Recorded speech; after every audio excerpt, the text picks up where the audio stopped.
आज ही कोट्यावधी लोक एकच जुने वाक्य ऐकतायत. शाळेत जा, छान शिक, नोकरी मिळव, मेहनत कर, पैसे वाचव, कर्ज फेड आणि शेअर बाजारात दीर्घकाळासाठी गुंतवणूक कर. हे बोलायला छान वाटतंय, पण आजच्या जगात ही कल्पना सर्वात जुनी आहे.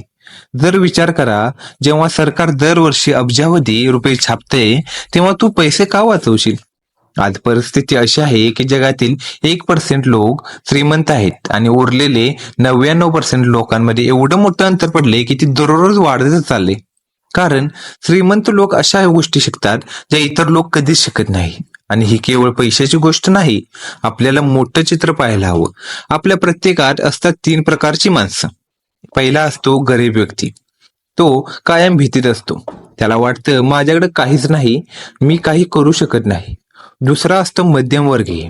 त्याला हवी असते सुरक्षितता, एक पक्की नोकरी, ठरलेला पगार आणि EMI. तिसरा असतो श्रीमंत. तो जोखीम घेतो, मोठं स्वप्न बघतो व स्वतःच्या दिशा निवडतो. शाळा आपल्याला शिकवत नाही की हे वेगवेगळे विचार कसे तयार होतात. ती फक्त एकच साचा आपल्यावर लागते. रिच डॅड व पुअर डॅड या पुस्तकात लेखक सांगतो की त्याचे श्रीमंत वडील त्याला कधीच पगार देत नसतात. त्यांचं म्हणणं होतं, पगार म्हणजे गुलामी. एकदा का तू पगार घेणं सुरू केलंस की तुझं विचारचक्र बंद होतं. तो विचार करतोस पुढचा इन्क्रिमेंट कधी होईल, जर नोकरी गेली तर, आणि सेवानिवृत्तीचं काय. हे सर्व विचार तुला एका मर्यादित चौकटीत ठेवतात. उद्योजकता म्हणजे फक्त स्वतःचा उद्योग सुरू करणं नाही, ती एक विचारसरणी आहे. एक खरा व्यावसायिक कधीच हार मानत नाही. तो म्हणतो, एक कंपनी गेली तर दुसरी सुरू करेन, एका देशाने थांबवलं तर दुसऱ्या देशात जाईन, मी स्वतःसाठी कमावेन, दुसऱ्यासाठी नाही. जेव्हा तुम्ही नोकरी सोडून व्यवसाय करता, तेव्हा तुम्ही शेवटचा पगार घेताना काही लोक तुम्हाला म्हणतील, तू परत येशील. कारण व्यवसायात कोणी यशस्वी होत नाही. त्यांना शांतपणे म्हणा, हो मी अपयशी होऊ शकतो, पण पुन्हा परत नाही येणार. हा आत्मविश्वास म्हणजे खऱ्या व्यावसायिकाची ओळख. पगाराशिवाय जीवन जगणं तुम्हाला कठीण होईल. जेव्हा तुझ्याकडे पगार नसतो तेव्हा तू भुकेला राहतोस, पण शहाणा होतोस. लोकांचा खरा चेहरा दिसतो. तू ठरवतोस की तू कोण आहेस, प्रामाणिक की पळून जाणारा. बहुतेक लोक विचार करतात, माझं काय होईल, पण एक व्यावसायिक विचार करतो, मोठं चित्र काय आहे. जर तुला वाटत असेल की पुढची 20 वर्ष मागील सारखी असतील, तर तू चुकीच्या भ्रमात आहेस.